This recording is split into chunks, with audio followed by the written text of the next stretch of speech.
Definitely better than that trash movie Underwater.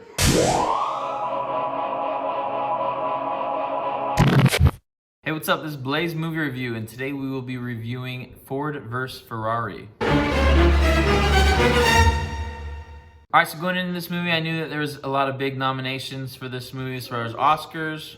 Also knew this movie had a very strong cast, including Matt Damon, Christian Bale, and Jon Bernthal. If you don't know who Jon Bernthal is, I strongly encourage you to go watch The Punisher on Netflix. Awesome show. A lot of violence. This movie comes in at 152 minutes, just over 2.5 hours. It was pretty long. I broke this movie up into 4 segments while watching. The movie was surprisingly clean for a mainstream movie. There was mild swearing and no sexual content. I got hooked pretty fast in this movie. The story and the acting will pull you in right away.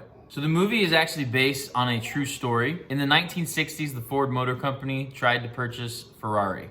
It looked like they had a deal, everything was going well, and then Ferrari backed out of the deal at the last second. Enzo Ferrari, the owner of Ferrari, then goes on to insult Ford and Henry Ford II. Ford then decides to get revenge on Ferrari, and the way they try to do this is by winning the 24-hour Le Mans, a huge race in France. A race that Ferrari has dominated. So Ford reaches out to Carroll Shelby and Ken Miles, played by Matt Damon and Christian Bale, and they hire them to lead their racing team. So as the movie goes on, we see that Christian Bale's character, Ken Miles, is very eccentric, got a pretty fun accent, and he can be a little hard to work with. Ford doesn't necessarily think that Ken Miles is the best person to market their product, so they try to cut him out and end up losing a side race. Things aren't going well, and they decide to pull the plug, but Matt Damon talks him into giving Christian Bale's character one more chance to race. So Christian Bale's character, while he's very eccentric, is probably the best driver they have. He goes on to win 2 of the major races that year before Le Mans. Even though he's winning these races, Ford still doesn't really like him, and they try to cut him out. So they get to the 24-hour Le Mans, the race that Ferrari has dominated.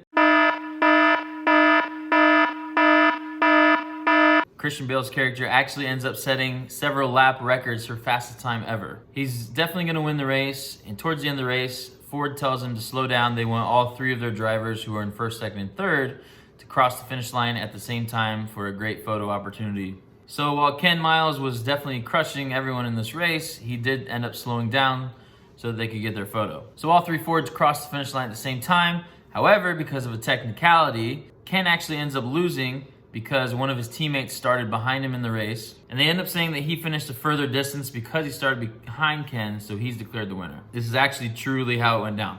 Ken is a pretty likable character, and he handles it pretty well, so does Matt Damon. Then at the end of the movie, we see that Matt Damon and Christian Bale's characters are out testing a new car on a track in California. And while doing this, Ken Miles actually lost control of the car and perished, which again is truly what happened.